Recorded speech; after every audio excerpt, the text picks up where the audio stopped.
여러분들 반갑습니다. 우리 모의고사 6월달 본 거죠. 그러니까 모의고사 4회분 중개사법 문제풀이 한번 해보도록 하겠습니다. 자, 1번. 1번은요, 이제 용어 정리에 관한 내용이죠. 그래서 일단 답은요, 여러분들 그거 4번인데요. 여러분들 이거 4번 보시면요, 대토권이라고 하는 것은요, 이건 중개대상물이 아니지 않습니까? 그래서 대토권의 경우는 중개대상물이 아니다 보니까 여기에 대해서 개업공인중개사의 그 손해배상 문제를 공제사업까지 이끌고 갈 수는 없다는 거예요. 그러니까 민법상의 개업공인중개사는 손배 책임을 지게 됩니다. 그러니까 중개사법 손해배상 문제가 아니라 민법상의 손해배상 문제다. 근데 민법상의 손해배상 문제다 보니까 중개사법에 적혀있는 개업공인중개사가 중개행위를 함에 있어서, 근데 그 중개행위가 되려면 일단 중개대상물에 대하여, 그래서 중개대상물이어야 하는데 이게 중개대상물이 아니잖아요. 대토권은 중개대상물이 아니다. 그렇기 때문에 적어도 이 재산상 손해에 대해서 개업공인중개사의 손해배상 책임은 분명히 있다. 근데 그건 민법상 손해배상이지 중개사법상 손해배상은 아니기 때문에 공제사업자, 즉 업무보증기관까지 손해배상 책임지는 것은 아니다. 그래서 4번이 답이 되겠습니다. 일단 나머지 한번 보도록 하겠습니다. 자, 1번. 다른 사람의 의뢰에 의하여 보수를 받고 그 다음에 저당권 설정행위 알선을 업으로 했다. 그러니까요, 여러분들 요거는요, 판례 내용이 뭐냐면 특정행위 그리고 특정 중개대상물,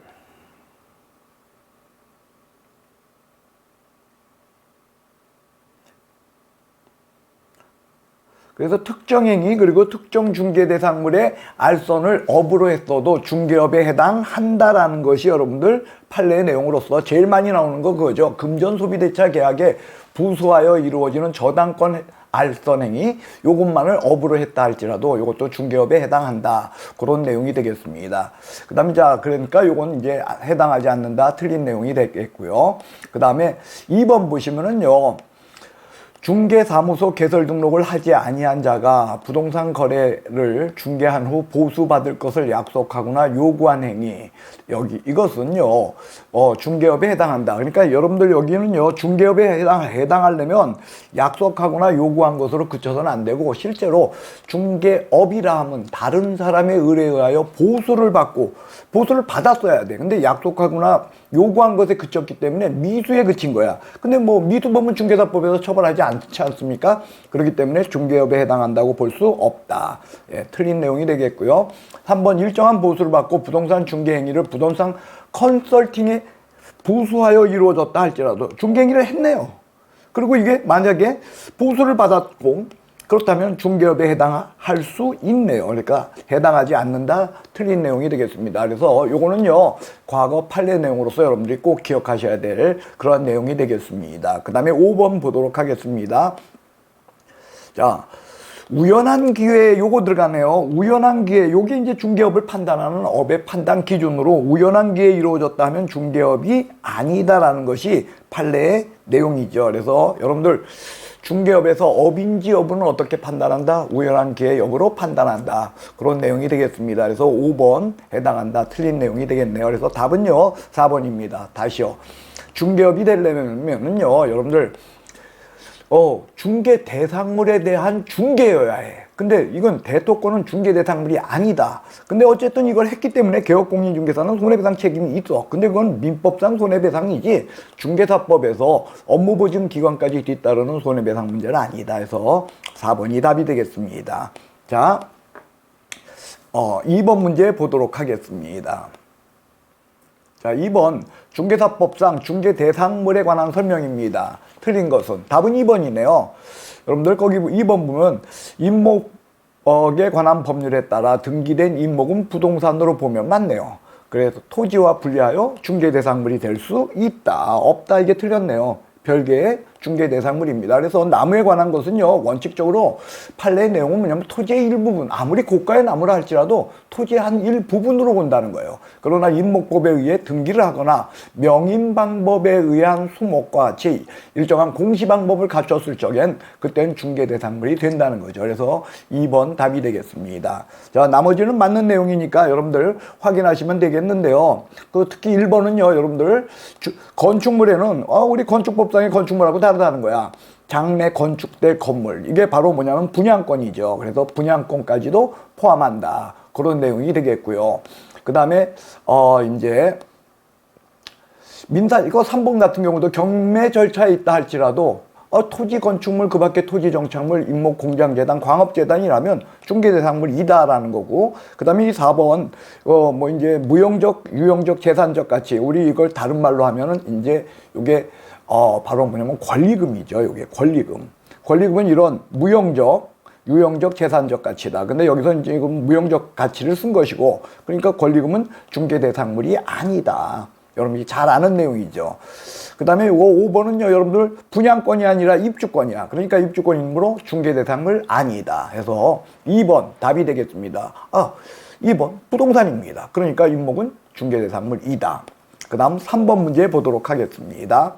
자, 3번 정책심의위원회에 관한 내용입니다. 틀린 것은, 답은요, 여러분들 2번이죠. 여러분들 심의위원회의 그 심의사항 보면은요, 그 심의사항은요, 우리 이렇게 외웠지 않습니까? 자업 보배다.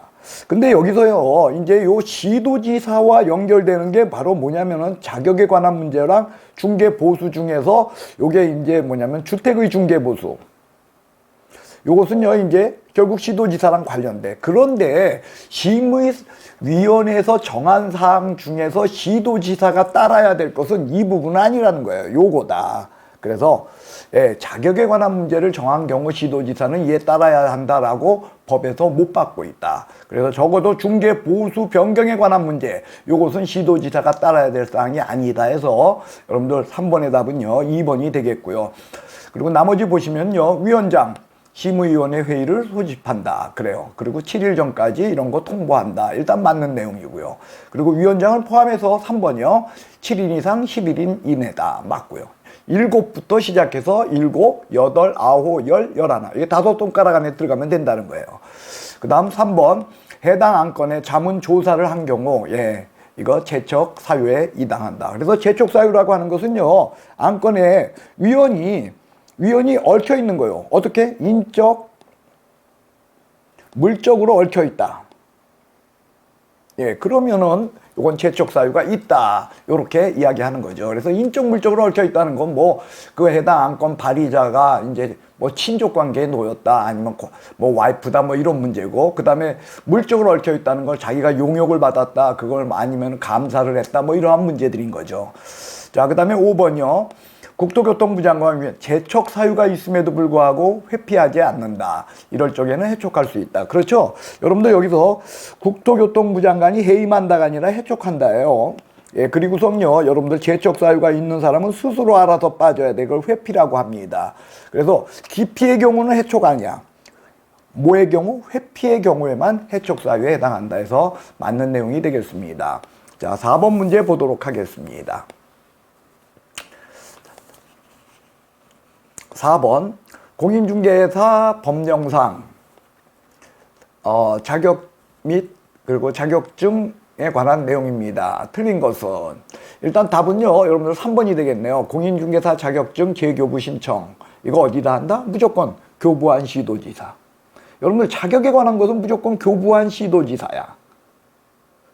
다만 사무소 소재지 시도지사에 관한 것은요, 이런 거죠. 자격증 교부한 시도지사와 사무소 소재지 시도지사가 다를 적에 자격 취소, 자격 정지에 관한 필요한 모든 절차, 요것은 사무소 소재지 시도지사다. 근데 그것을 제외한 나머지 요거는 전부 다 교부한 시도지사다. 그래서 자격증 교부 이후에 자격에 관련된 모든 문제는 교부한 시도지사. 근데 여기 보면 사무소 소재지 시도지사 요렇게 되어 있어서 답은요 3번이 되겠습니다. 나머지 보겠습니다. 시도지사는 여러분들 요거는요, 이게 중요하다는 거예요. 자, 자격증 교부에 대한 것은요, 자격증 교부는 원칙적 시험 시행기관회장인 시도지사에 의해서 시험이 실시되든 예외적 시험 시행기관회장인 국토교통부 장관에 의해 시험이 실시되든 업무가 위탁되어서 위탁받은 자에 의해서 시험이 실시되든 이런 거 논하지 말고 무조건 자격증 교부는 시도지사다. 그래서 시도지사 하면 자격증 교부. 그래서요, 여러분들 자격에 관한 문제는요, 합격자 발표까지는 전부 먼저 가면 시험 시행기관회장이 주체입니다. 그런데 자격증 교부, 이제 합격자 결정 공고일로부터 1개월 이내에 있는 거 아닙니까? 예, 1개월 이내에 있고, 그때부터는요, 시도지사가 자격증을 교부한다. 이게 정답인 거예요. 꼭 기억해 주시길 바라겠습니다. 그 다음에 2번. 여러분들 시험 못 보는 사람은 딱 둘이 있다. 누구다? 부정행위자. 그리고 자격 취소된 자. 단 차이는 이 사람은 3년, 그리고 부정행위자는 5년 그거고요. 이 자격이 취소된 자는 3년간 시험을 못 보는데 시험만 못 보는 것으로 그치는 게 아니라 중개 업무도 할 수 없다. 왜? 결격 사유에도 들어있다는 거예요, 이게.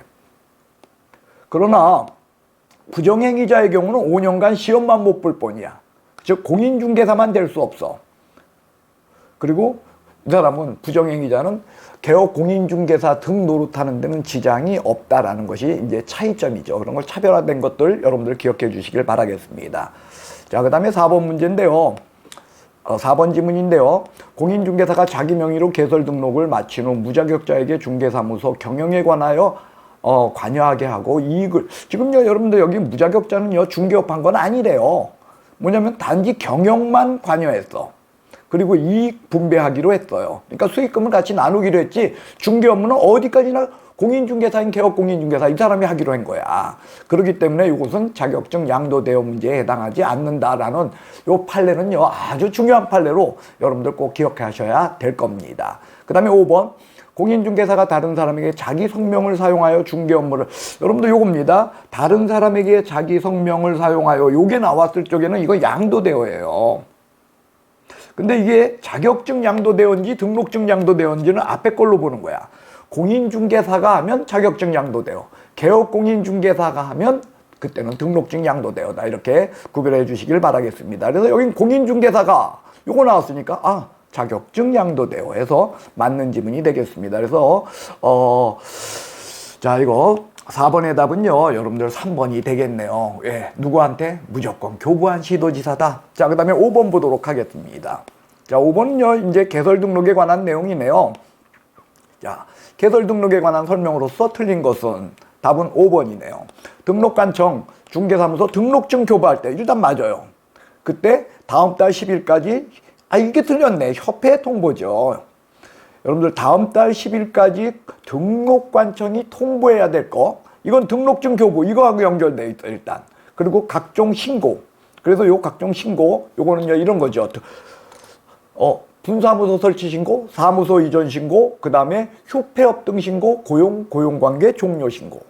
그 부분이고요. 그 다음에 행정처분으로, 등록관청이 하는 행정처분이니까 등록 취소와 업무정지 처분. 요것이 다음 달 10일까지 협회 통보사항이다. 근데 여기는 국토교통부 장관에게 통보한다 해가지고 요거 틀린 내용이 되겠습니다. 다시요. 여러분들 등록증 교부가 있었을 때 1번입니다. 그 다음에 각종 신고, 그 다음에 행정처분.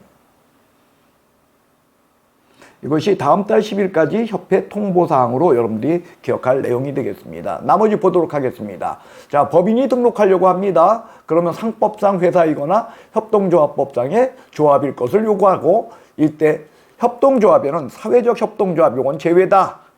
요거 기억하시고요. 그리고 자본금 5천만 원 이상이다. 예, 등록 요건입니다. 그 다음 공인중개사 또는 법인이 아닌 자, 이때 소속공인중개사는 제외돼. 소속공인중개사가 등록을 하게 되면 이중소속의 문제로 걸린다. 그래서 제외다. 요거 맞습니다. 그래서 사무소 개설 등록을 신청할 수 없다. 이건 조문에 있어요. 법조문에 있는 내용이니까 외워주셔야 될 거고요. 3번, 개업공인중개사는 다른 개업공인중개사, 소속공인중개사, 중개보조원 될 수 없다. 이중소속의 문제죠. 예, 그러니까 당연한 내용입니다. 그 다음에 4번, 자, 법인 대표는 무조건 공인중개사이어야 하고, 그 다음에 임사원의 3분의 1 이상이 공인중개사이어야 한다. 역시 등록 요건입니다. 여러분들, 자, 여기서 우리 법인의 등록 요건 한번 우리 기억해 봅시다. 첫째로 자본금 5천만 원 이상의 상법상 회사 또 협동조합 기본법상의 협동조합, 단 사회적 협동조합은 제외. 예, 그거고 14조 업무만을 목적으로 설립된 법인 두 번째죠. 그 다음에 세 번째, 대표 공인중개사 임사원의 3분의 1 이상 공인중개사. 그 다음 임사원 전원의 실무교육, 그리고 사무소 확보. 이게 이제 법인의 등록 기준이다. 그리고 개인의 등록 기준은 공실사, 공인중개사가 실무교육을 받고 사무소 확보. 요거죠. 그리고 이런 등록 기준 속에는 업무 보증은 들어있지 않다. 이것이 이제 매수 신청 대리 업무하고 구별되는 그런 내용이 되겠습니다. 자, 그 다음에 6번 보도록 하겠습니다. 개설 등록에 관한 내용입니다. 틀린 것은 일단 답은 1번이네요. 자, 1번 보면 업무정지 처분을 받은 개업공인중개사는 그 기간 중에 당해 중개업을 폐업하고 다시 중개사무소 개설 등록을 할 수 있다. 여러분들 업무정지잖아요. 업무정지 기간 중엔 일단 폐업은 가능하다. 요거까지인데 폐업 요건 됩니다. 근데 등록하게 되면 안 된다. 왜?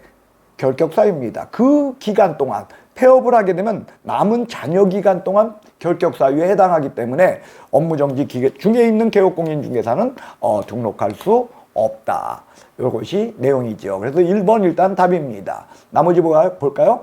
자, 중개사무소 개설 등록을 하지 아니하고 중개업을 한 자의 중개행위로 인한 부동산 계약, 매매 계약 자체가 무효가 되는 것은 아니다. 왜? 등록은 효력 요건이 아니다. 등록은 여러분들 적법 요건이다. 그래서 등록 안 한 자의 중개행위는 무효가 되는 것이 아니라 적법하지 않기 때문에 3학년 3반으로 처벌될 뿐이다. 3년 이하의 징역, 3천만 원 이하 벌금형이죠. 그 다음에 3번, 등록 신청하게 되면 등록 통지 7일 이내에 이루어진다. 매수 신청에서는 요게 14일 이내에 등록을 해준다. 등록, 이제 통지가 아니고 매수 신청에서는 14일 이내에 등록을 해주죠. 요런 차이가 있다. 우리가 기억하시면 되겠고요. 그 다음에 4번, 중개사무소 개설 등록을 한 개업공인중개사가 종별을 달리하고자 합니다. 종별 변경의 원칙은 뭐다? 등록 신청을 다시 하는 거다. 그래서 여러분들 등록 신청도 다시 제출. 이거 맞습니다. 단 여러분들 이 예외가 있죠. 예외 누구? 부칙개업공인중개사가 공인중개사 시험에 합격하여 공인중개사인 개업공인중개사로 종별 변경. 단 동일한 등록 관청 내에서 요때만큼은요. 여러분들 요게 등록증 재교부 사유다. 증 재교부야 요건.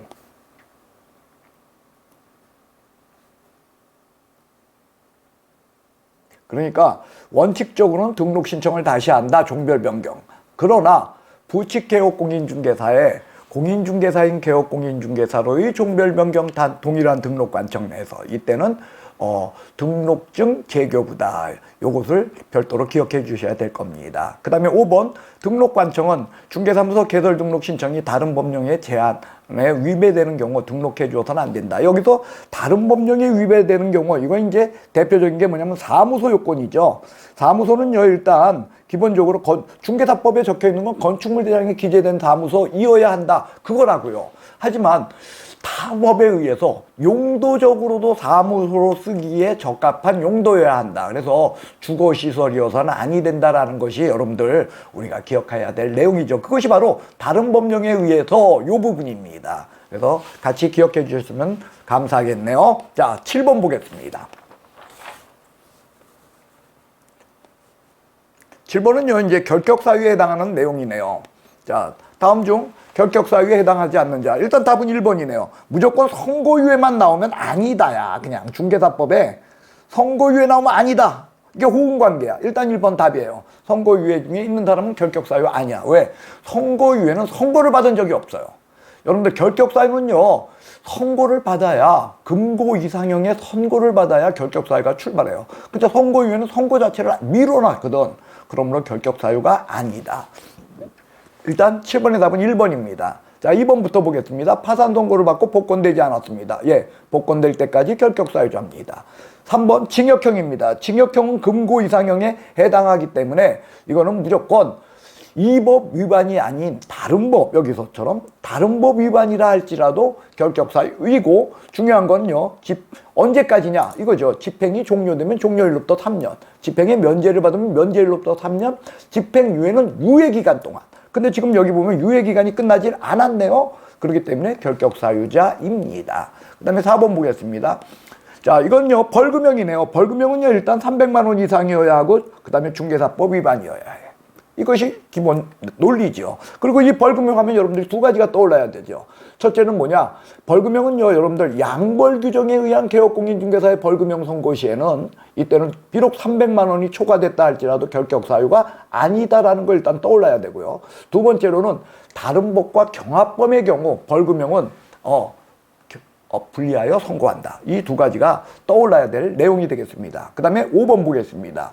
금고 이상 실형의 선고를 받고 집행이 종료되거나 면제를 되었다. 집행이 종료 면제. 아까 여러분들 3번 질문하고 같은 거죠.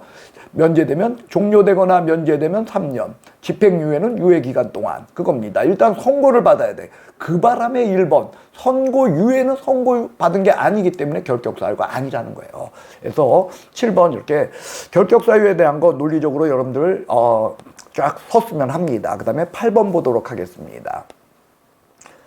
자, 8번은요, 이제 명칭인데요. 이 명칭하면 여러분들 꼭 기억하셔야 될 게 먼저 기억나야 되는 게 이거예요. 명칭은 아닌 자가 쓰면, 아닌 자 얘기 나오면,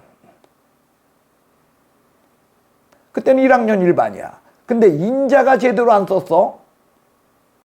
그때는 100만 원이야. 과태료다. 이게 이제 얘기죠. 자, 여러분들 1번 보시면 부칙 개업공인중개사. 아닌자가 아니라 개업공인중개사이네요.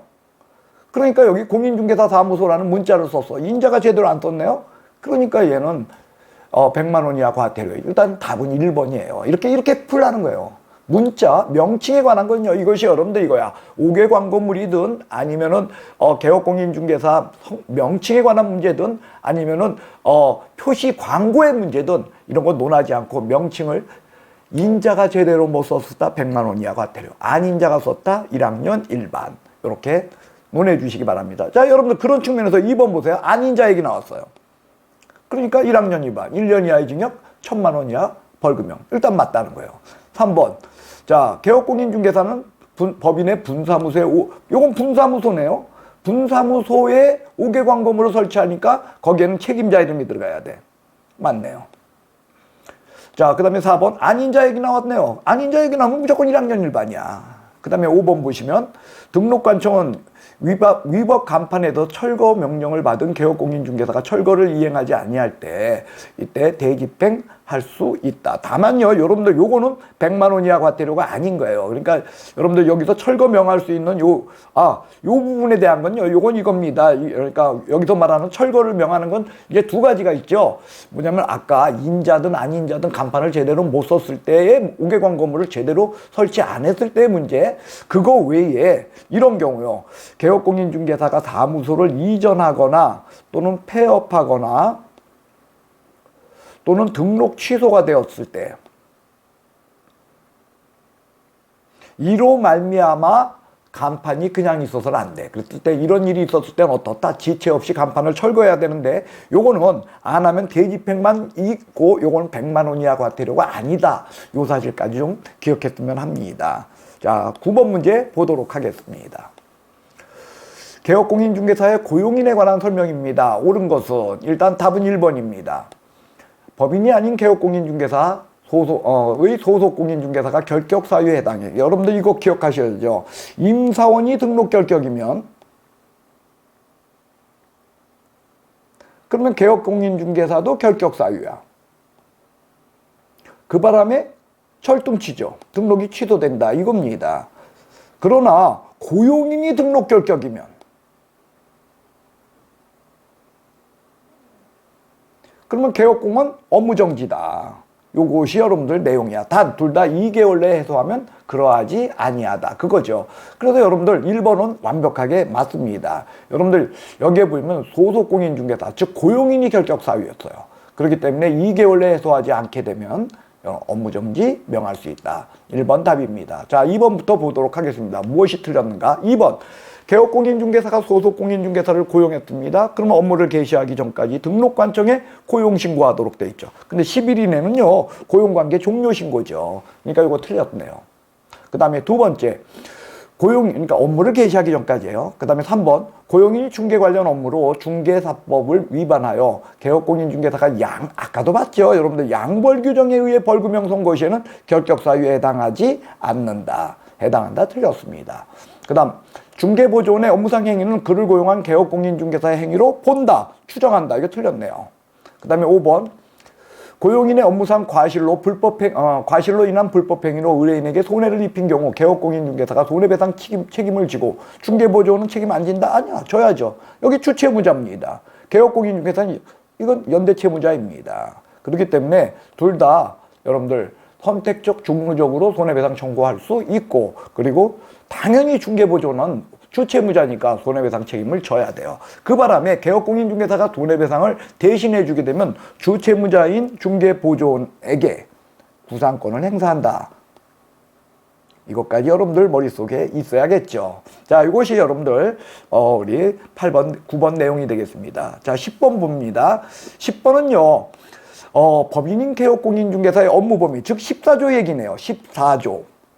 예, 머릿속에 있어야겠죠. 14조는요, 여러분들이 정확하게 외워놔야 될 내용이 되겠습니다. 자, 한번 보도록 하겠습니다. 일단, 분양대행 업무 할 수 있죠? 근데 토지가 아니야. 주택상가죠.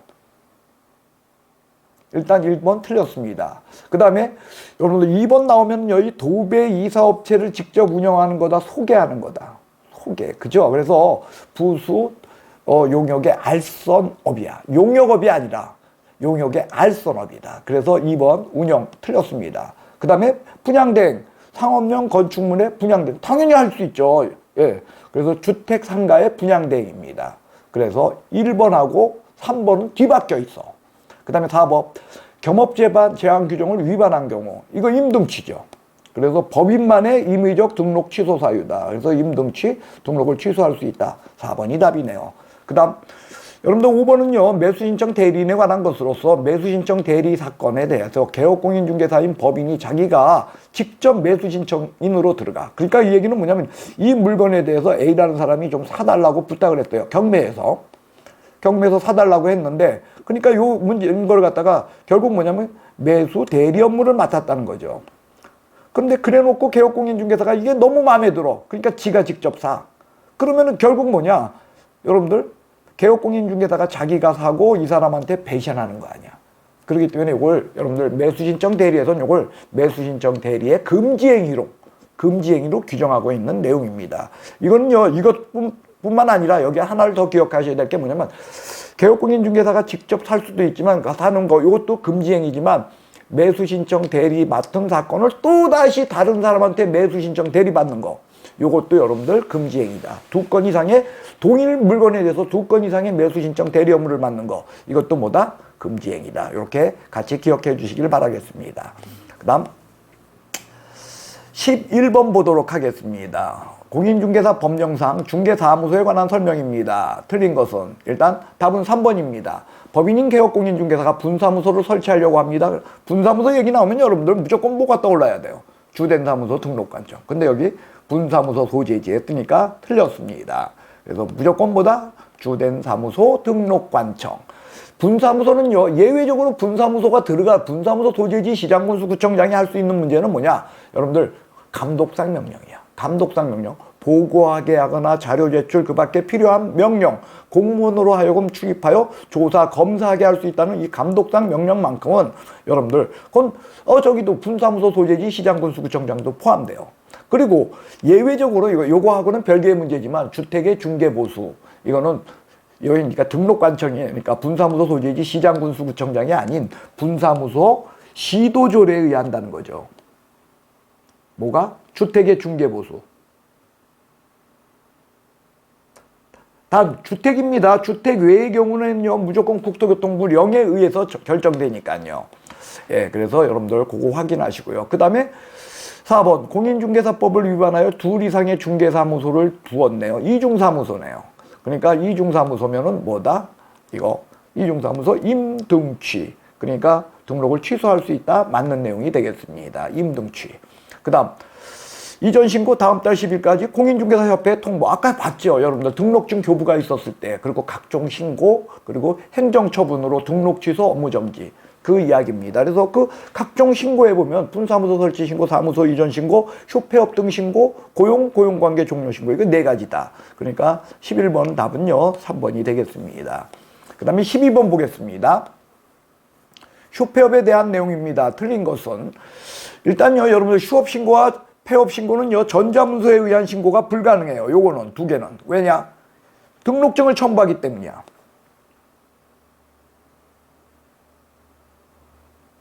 그러니까 전자문서로 신고할 수 없어. 왜? 뭘 들고 가는데 어떻게 전자문서로 해? 근데 변경신고와 재개신고는 전자문서로 할 수 있다죠. 할 수 있다. 근데 없다 했으니까 틀렸다. 꼭 기억합시다. 여러분들 휴폐업 등 신고는요, 휴업신고, 폐업신고, 재개신고, 변경신고야. 근데 휴업신고와 폐업신고는 등록증을 첨부하기 때문에 전자문서에 의한 신고가 불가능하나, 빈손으로 하는 변경신고와 재개신고는 전자문서에 의한 신고가 인정된다. 그거죠. 그 다음 원래요, 2번 휴업은 6개월을 초과할 수 없습니다. 그러나 학교 간다, 군대 간다, 병원 간다, 또는 이에 준하는 거, 이거는 6개월을 초과할 수 있다. 그리고 원칙적으로 이런 사유 없이 6개월을 초과하면 요거 등록이 취소될 수 있다는 임의적 등록 취소 사유다. 요게 떠올라야겠죠. 그 다음에 3번 개업공인중개사가 휴업신고를 하고자 할 때 국토교통부 령이 정하는 신고서에 등록증을 첨부하여야 한다. 그래요. 등록증을 첨부하여서 하기 때문에 전자문서에 의한 신고가 이거는 또 안 된다는 거야. 그것이 여러분들 또 업무정지하고 차이점 아닙니까? 업무정지는 등록증 첨부 제도가 없다. 그리고 이렇게 등록증을 첨부했기 때문에 반드시 일을 하려면 재개신고를 요한다는 거예요. 재개신고를 하게 되면 즉시 등록증을 반환받죠. 예. 그 다음 4번 폐업 사실을 신고한 경우 지체 없이 등록증 사무소 간판 철거해야 된다. 그렇습니다. 아까 간판 철거에 관한 문제 우리가 다뤘습니다. 그 다음 5번 맞는 내용이네요. 여러분들 재개신고가 있게 되면 즉시 등록증을 반환하여야 한다. 그래서 중개사 법 조문상 즉시는 여기 딱 한 번 나와요. 즉시. 다른 건 다 지체 없이야. 근데 조문상 서식에는 즉시가 많습니다. 근데 조문상은 여기 즉시가 하나다. 기억해 주시길 바라겠습니다. 그래서 12번 답은요, 1번이 되겠고요. 그 다음에 13번 문제 보도록 하겠습니다. 자, 13번. 전속중개계약에 관한 내용입니다. 틀린 것은 일단요, 전속중개 답은 4번이네요. 전속중개계약 여기 답은 4번 보면요, 개업공인중개사가 중개의뢰인이 중개대상물에 관한 정보의 비공개를 요청했음에도 불구하고 공개를 했다. 여러분들 이 공개에 관한 전속중개계약에서 공개에 관한 거 요 부분, 공개에 관한 요 부분만큼은 임등치다. 그래서 공개하려는데 안 했다, 하지 말 것을 요청했는데 했다 할 적엔 임의적 등록 취소 사유이고, 그리고 중개계약에는 500만 원 이하 과태료가 없어요. 500만 원 이하 과태료가 중개라는 일련의 행위 속에 있는 것은 확인 설명에 있어요. 확인 설명을 성실 정확하게 근거 자료를 제시하여 못했을 시 그때만 500만 원 이하 과태료다. 그래서 13번 답은요, 일단 4번이 되겠습니다. 나머지 한번 볼까요? 자, 2주일에 1회 이상 업무 처리상 문서로 통지해야 돼. 그래요. 안 하면 업무정지다. 그 다음에 2번 유효기간 원칙적으로 3개월 원칙으로 해. 근데 당사자끼리는 뭐 연장하는 것도 그리고 단축하는 것도 얼마든지 가능해. 그러니까 5개월 해도 상관없네요. 그 다음에 3번 개업공인중개사가 전속중개계약을 체결할 때는 반드시 국토교통부 령이 정하는 서식 요거 별지 제15서식 요거만 써야 돼. 그리고 그 계약서 3년간 보존입니다. 여러분들 여기에는요, 여러분들 정본, 사본, 뭐 전자문서 이런 거 아니야? 이건 정본을 이건 반드시 보존하는 거예요. 그 정본, 사본, 전자문서는 확인설명서와 거래계약서의 이야기입니다. 그 다음에 5번 전속중개계약에서 정하지 않은 사항 중개의뢰인과 별도로 합의하는 건 돼. 단 전속중개계약에 있는 내용을 변경하거나 거기 있는 내용을 빼놓는 거, 이건 안 됩니다. 그런데 없는 내용을 추가하는 거, 이건 얼마든지 가능하다. 그래서 4번이 답이 되겠습니다. 그 다음 14번 보도록 하겠습니다.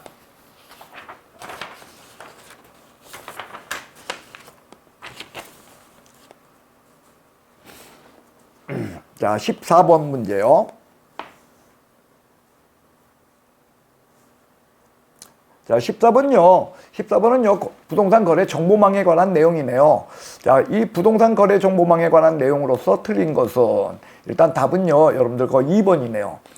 거래정보사업자는 개업공인중개사로부터 공개를 의뢰받은 중개 대상물이 3번이네요. 3번. 이거 2번 맞네요. 3번. 자, 3번 한번 봅시다. 거래정보사업자가 정당한 사유 없이 지정받은 날로부터 1년 이내에 거래정보망 설치 운영하지 않았다. 그러면 지정을 취소해야 한다. 이게 틀렸네요. 여러분들 지정 취소는 전부 임의적이야. 그러니까 지정을 취소할 수 있다. 그러니까 여러분들 지정을 취소해야 한다면 그 자체로 어색하게 여러분들 느껴질 정도로 머릿속에 공부가 돼 있어야죠. 3번 취소해야 한다. 지정 취소는 할 수 있다야. 자, 일단 3번 답이고요. 나머지 것들은 보시면은요, 뭐 여기는 별 문제가 없네요. 예, 그래서 여러분들 그거 확인해 주시고요. 그 다음에 15번 보도록 하겠습니다. 15번은요, 여러분들 공인중개사법 33조에 있는 금지행위에 대한 내용이 되겠습니다. 자, 일단 봅시다. 1번, 임목에 관한 법률에 대한 따른 임목의 매매를 업으로 하는 거. 여러분들 금지행위에 일단 제일 먼저 매매를 업으로 한다 할 때 그 매매를 업으로 하는 것은요, 중개대상물입니다.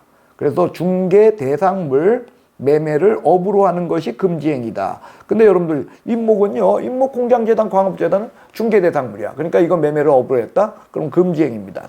여기 두 번째 요 매매는요, 여러분들 중개를 업으로 하는 건 당연히 정상행위고요. 그 다음에 임대를 업으로 했다, 뭐 교환을 업으로 했다, 이런 것들은 금지행위가 아니다. 이런 걸 기억하시기 바랍니다. 매매입니다. 이게 거래가 아니고. 그래서 중개대상물 매매를 업으로 하는 행위 금지행위. 그래서 요거 1년 이하의 징역 1,000만 원 이하 벌금형이죠.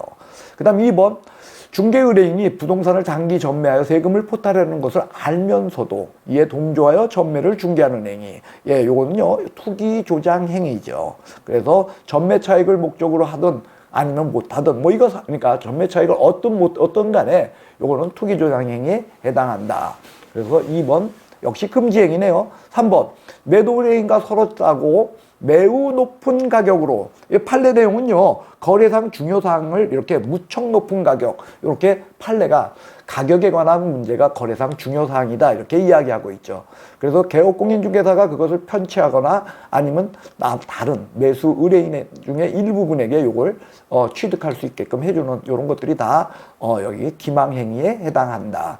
기망행위가 되려면 거래상 중요사항인데 그 거래상 중요사항의 판례는 이처럼 가격에 관한 것을 중요사항으로 보고 있다. 그 다음에 4번.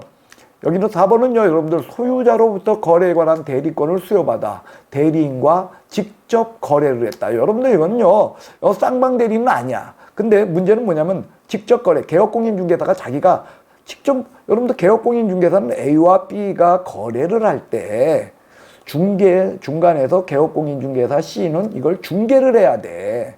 근데 여긴 중개를 안 하고 여기에 이런 일방 당사자가 됐다는 거예요. 근데 그건 누구랑 했냐? 의뢰인과 했다는 거야. 여기 한 명은 개업공이고요. 한 명은 의뢰인이었어. 그러면 이게 금지행위로서의 직접 거래인데 요 의뢰인은 본인만 이야기한다? 아니면 대리인과 수임인도 포함이다. 그거 아닙니까? 대리인과 수임인도 포함이다. 그러니까 대리인과 했다 할지라도 직접 거래에 해당한다. 그러니까 답은 5번이 되겠네요. 다 맞으니까. 여러분들 여기 보시면 분양대행 업무를 했어. 그러니까 적어도 분양대행은 중개업이 아니야. 그러니까 중개 보수 규정의 적용이 없어. 그래서 듬뿍 받았다 해도 보수 실비 초과로 걸리는 것은 아니다. 15번 답은 5번이 되겠습니다. 자, 16번 보도록 하겠습니다. 자, 확인 설명에 관한 내용이네요. 틀린 것은 일단 답은 2번이네요. 아까부터 봤죠? 여러분들 확인 설명 성실 정확하게 근거 자료를 제시하여 못했다. 이거 500만 원 이하 과태료죠. 단 요게 500만 원 이하 과태료가 되는데 소속의 경우에는 요게 뭐다? 요게 자격정지라는 거예요.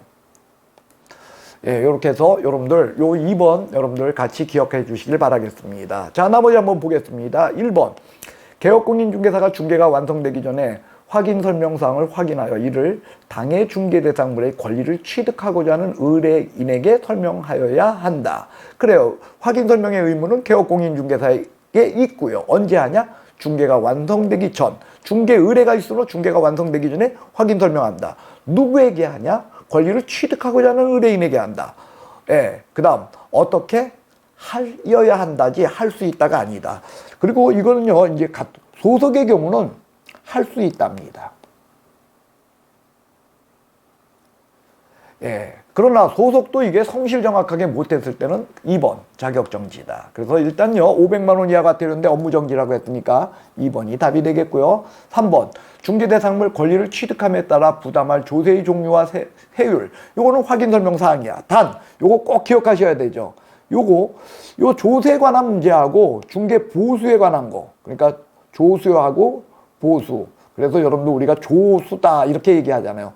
조세에 관한 것과 중개 보수에 관한 것은 이거는 공개사항에는 없다는 거예요. 전속중개계약 시에 공개사항에서는 빠진다. 그러나 확인 설명에는 있다. 이 사실까지 머릿속에 있었으면 합니다. 그 다음에 4번 개업공인중개사는 거래계약서를 작성할 때 확인설명서를 작성하여 거래 당사자에게 교부하고 확인설명서 원본, 사본 또는 전자문서 3년간 보존. 맞습니다. 단 공인전자문서센터의 보존 시에는 그러하지 아니하다. 요거까지 같이 기억나셔야 되겠죠.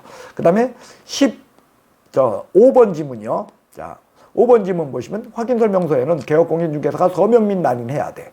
그리고 당해 중개인이란 소속공인중개사도 함께 서명 및 날인해야 된다.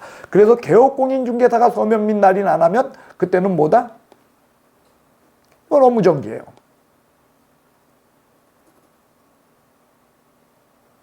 반면에 소속공인중개사가 서명 및 날인 안 하면 이건 자격정지다. 이런 게 머릿속에서 여러분들 쫙쫙 떠올라 주기를 바라겠습니다. 그 다음 17번 보도록 하겠습니다.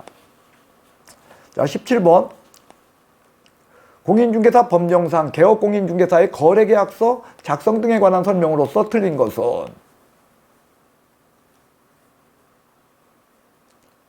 자 일단요 한번 보도록 하겠습니다. 1번부터 개업공인중개사는 중개가 완성될 때만 거래계약서를 작성하여 교부해야 된다. 당연한 거예요. 중개 완성 없이 거래계약서를 작성한다?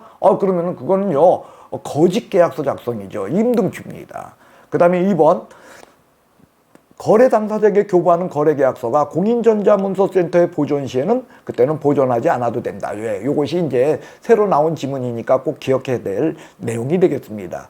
그리고 3번 이의 경우를 제외하고는 거래계약서 원본, 사본, 전자문서를 보존하지 않는 경우 이거 보존 등 의무 위반은 이거 업무정지죠. 근데 여기는 등록을 취소할 수 있다 했으니까 임등치로 보고 있으니까 틀렸네요. 여러분들 거래계약서에서 거래계약에서의 임등치는요 거래계약서 거짓, 그 다음에 이중계약서 작성, 요게 임등치예요. 그리고 나머지 건 다 업무정지다. 이렇게 떠올라 주셔야 되겠죠. 그 다음에 확인설명서 교부일자 거래계약서의 이게 필수적 기재사항이야. 그래서 우리 외웠죠? 어떻게? 당, 물, 인, 권, 거, 기, 개, 조, 명. 요 명이 확인설명서 교부일자 아닙니까? 당사자입니다. 물건의 표시, 인도일시, 권, 권리 이전 내용, 거, 요 거래 금액이야. 그 다음에 기타, 계약연월일, 있을 시의 조건과 기한, 그 다음에 명, 확인설명서 교부일자다. 그래서 필수적 기재사항 맞습니다. 그 다음 5번 국토교통부 장관 개업공인중개사가 작성하는 거래계약서에 표준이 되는 서식을 정하여 그 사용을 권장할 수 있다라는 표현이 거래계약서에 있다는 거예요. 요거는요 여러분들 일반 중개계약서에도 비슷한 표현이 있어요. 일반 중개계약서는 요게 안 들어가 있어. 요게 안 들어갔고 국토교통부 장관은 일반 중개계약서에 표준이 되는 서식을 정하여 그 사용을 권장할 수 있다. 이렇게 표현이 되어 있죠. 예. 그런데 문제는 뭐냐? 일반 중개계약서는 표준 서식이 있어. 근데 거래계약서는 표준 서식이 없다라는 게 또 특징이죠. 그래서 맞는 내용이 되겠습니다. 17번 답은 3번이네요. 자, 18번 보겠습니다. 공인중개사 법령상 개업공인중개사의 손해배상 책임 보장에 관한 설명으로서 옳은 것은, 예, 일단요 여러분들 답은 4번이네요. 농업협동조합 법상 지역농업협동조합이 부동산 중개업을 한다. 이게 이제 특수법인이죠. 그래서 이게 이제 중개업을 할 때 모든 중개업을 다 하는 것이 아니라 업무 관련된 그저 농지에 관한 것만 중개할 수 있겠죠. 이때는 업무를 하기 전까지, 얘는요 농협의 경우는요 여러분들 요거는 지역농업협동조합의 경우는 등록을 하지 않아도 되죠. 등록 없이도 가능하다. 이게 이제 자산관리공사와의 차이점이죠. 자산관리공사는 등록을 요한다. 근데 농협은 등록 없이도 중개업할 수 있다. 그리고 농협만큼은 업무보증 금액이 1,000만 원 이상이라는 이거죠. 그래서 1,000만 원 꼭 기억합시다. 그래서 4번 답이고요. 나머지 자 뭐가 틀렸나 한번 확인해 봅시다. 자, 1번 개업공인중개사는 중개가 완성되기 전에 거래 당사자에게 손해배상 책임 보장, 업무 보증한 거죠. 업무 보증 요것을 설명해야 돼. 근데 언제 하냐? 완성되기 전. 아니야. 이때 그 뭐하러 설명해요? 중개가 완성되어 거래계약서 작성 교부하면서 이거 설명하고 교부합니다. 이제 설명은요. 요렇게 이제 외웠죠. 소금기, 소재지, 금액, 기간이다. 그래서 이거 안 하게 되면 100만 원 이하 과태료다. 단 중개가 완성되어 거래계약서 주고 확인설명서 주면서 업무보증증서 4번을 주면서 설명하는 거야. 그래서 완성되기 전 틀렸습니다. 2번 다른 법률 규정에 의해 중개업할 수 있는 법인, 이게 이제 특수법인이죠. 특수법인도 업무보증을 하여야 한다. 업무보증만큼은 해야 돼. 다만 특수법인은요, 농협처럼 등록 없이 할 수도 있고 자산관리공사처럼 등록을 요할 수도 있어. 그런데 업무보증만큼은 해야 된다. 이제 특수법인이 하지 않아도 되는 것은요, 등록 기준, 요게 요하지 않는다는 거죠. 요거지. 예, 업무보증은 반드시 해야 된다.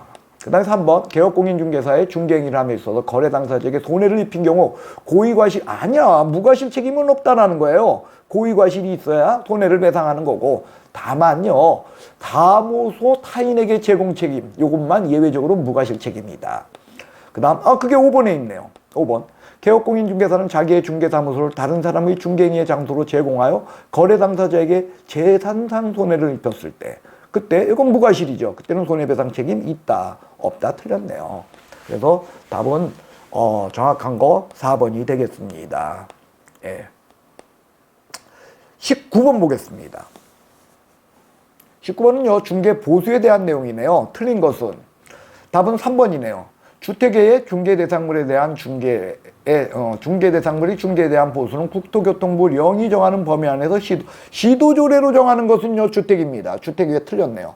주택위에는요, 국토교통부 령에 정해져 있어요. 매매, 교환, 임대차 등 논하지 않고 다 0.9% 범위다라고, 이건 국토교통부 령에서 주택위에는 논하고 있고, 다음은 여기 이제 국토교통부령에 주택에 대한 중개보수는 이렇게 적혀 있죠. 매매, 교환은 0.9%, 그 다음에 임대차 등은 0.8% 범위에서 시도조례로 정한다. 해서 3번이 답이 되겠습니다. 자, 나머지 한번 보겠습니다.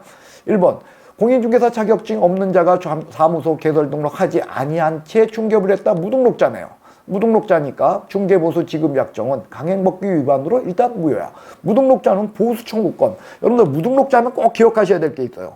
보수청구권 없다야. 두 번째로 금지행위 대상 아니다. 금지행위 대상은 개업공인중개사 등이니까. 그래서 이 두 가지가 꼭 있어야, 머릿속에 있어야 됩니다. 그러니까 그렇기 때문에 무효이다. 맞습니다. 그 다음에 2번 개업공인중개사가 와 중개 의뢰인 간에 중개보수 지급 약정이 없을 때, 그때는요, 우리 법에서 얘기하고 있어요. 거래대금 지급 완료일이다. 그러니까 맞는 내용입니다. 3번, 4번 주택입니다. 주택이라고 할 땐 부속 토지를 포함한다. 이렇게 되어 있고요. 보수는 의뢰인 쌍방으로부터 받대. 일단 쌍방이야. 그런데 그 일방으로부터 받는 거야. 그게 1천분의 9 범위다. 그래서 맞는 내용이 되겠습니다. 단 요게 1천분의 9라고 하는 것은요, 일방으로부터 받는 것은 여러분 틀렸네요. 이것도 왜냐면 일방으로부터 받을 수 있는 교환이라고 있네요. 매매 교환의 경우는 1천분의 9. 그리고 임대차 등은 1천분의 8 범위에서 시도조례로 정하도록 되어 있죠. 그 다음에 5번입니다. 자, 중개대상물 주택입니다. 소재지와 사무소 소재지가 다르대요. 그럴 적에는 주택이기 때문에 사무소 소재지 시도다. 그래서 아까 여러분들 우리가 분사무소 하는 거기서도 이야기했죠. 분사무소에서 주택을 중개했을 시에는 분사무소 소재지 시도조례다. 그래서 물건 소재지가 아니라 사무소 소재지다. 그래서 같이 기억하셔야 될 내용이 되겠습니다. 그래서 19번의 답은요, 결국 뭐냐? 3번이 답이 되겠네요. 자, 20번 보도록 하겠습니다. 자, 20번은요, 여러분들, 중개보수 이제 계산에 관한 거네요. 자, 일단 보시면은요, 개업공인중개사 Y가 개업공인중개사가 Y시에 소재하는 주택의 면적이 3분의 1인. 그러니까 요건 일단 먼저 머릿속에 뭐가 떠올라야 되냐. 주택의 면적이 2분의 1 이상이면 주택으로 보고, 그 다음에 2분의 1 미만이면 주택 외로 본다. 요게 떠올라야죠. 그러니까 일단요, 여러분들 주택의 면적이 3분의 1이니까 이건 주택 외야. 그러니까 요게 뭐냐, 0.9% 범위야. 일단 요게 떠올라야 된다는 거예요. 그러니까 이런 거 필요 없다는 거예요. 여러분들 여기에 보시면은 여기 주택 매매의 경우 이거 다 불필요한 거야. 이게 그죠? 요건 불필요한 거야. 그다음 여러분들 여기 보시면은 매도인이면서 임차인, 매수인이면서 임대인, 동일한 기회, 동일한 중개 대상물에 대하여 동일한 당사자 간에 그 문제가 성립하고 있다는 거예요. 그러니까 매도인이면서 임차인. 그러니까 매매에 관한 중개 보수만을 받는다. 그거 아닙니까? 매매. 그러니까 이제 또 이것도 필요 없는 거야. 3번, 4번. 임대차에 대한 중개 보수는 볼 필요가 없다는 거예요. 그렇게 되니까 여러분들 주택 외니까 일단 주택 외의 중개 요수 웬만해서 안 나오는데 여기 주어졌잖아. 0.9%. 그런데 문제는 뭐냐? 합의율이 있었어. 0.7%로 합의를 했네요. 그러니까 0.7% 합의했으니까 이걸로 받아야죠. 근데 문제를 다시 한번 봐야죠. 뭐냐? 여러분들 여기에 보시면 일방으로부터 받는 거요? 아니면 거래 당사자 쌍방으로 또 받는 거요? 거래 당사자로부터니까 쌍방이야, 쌍방. 일방으로부터 받는 얘기가 없으면 일단 쌍방인 거예요. 그러니까 쌍방으로 또 받는다? 그리고 얼마다? 매매의 경우는 여기 있네요. 2억이네요. 그러니까 2억에 쌍방이니까 0.9%, 0.7%죠. 자, 여기요. 0.7% 합의율이. 그러니까 2 곱하기 0.7. 이건 여러분들 2, 7, 14. 14네. 근데 그 두 사람한테 받으니까 28이네. 그러니까 28 찾으면 돼. 답은 5번이 되겠습니다. 이렇게 해서 여러분들 맞춰 나가시면 되겠습니다. 자, 그 다음 21번 보겠습니다. 21번은요, 공인중개사 협회에 관한 내용입니다.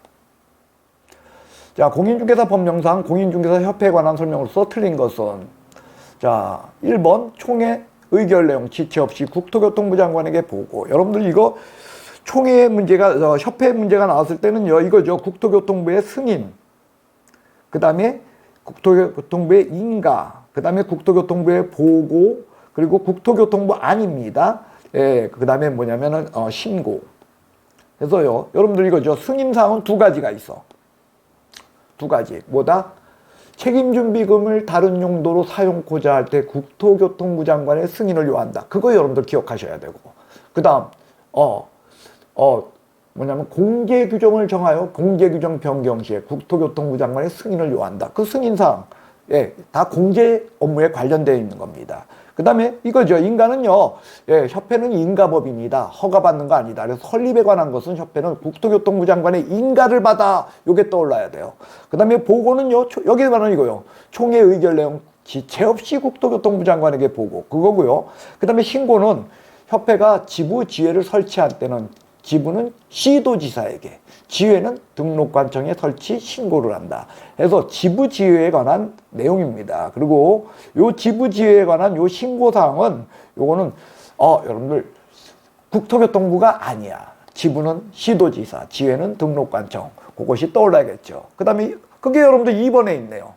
자, 정관이 정하는 바에 따라 지부지회를 설치할 때 지부는 시도지사, 지회는 등록관청에 신고하여야 한다. 그리고 요건 여러분들 정관이 정하는 바 요거 맞고요. 그 다음에 3번 협회가 창립총회 서울특별시에서 100인, 각 시도에서 20인 요거 아닙니까? 일단 창립총회 전체에는 600명, 그리고 발기는 300명. 이게 떠올라야죠. 발기는 300명, 그 다음에 창립총회는 회원 600명, 서울에서 100, 각 시도에서 20. 그러니까 제가 틀렸네요. 3번이 답입니다. 그 다음에 책임준비금은요, 여러분들 100분의 10 이상이야. 중요한 건 이거야. 공제료 수입액. 이건 뭐 협회 총 수입액에 이렇게 나오면 틀리는 거죠. 공제 수입의 100분의 10 이상이다. 그 다음 재무 건전성 기준, 그래요. 이것은 구상채권 등 보유자산 건전성 정기적으로 분류, 그 다음에 대손 충당금 정리, 뭐 이런 건 당연히 맞는 내용이 되겠고요. 그래서 21번의 답은 3번이 되겠습니다.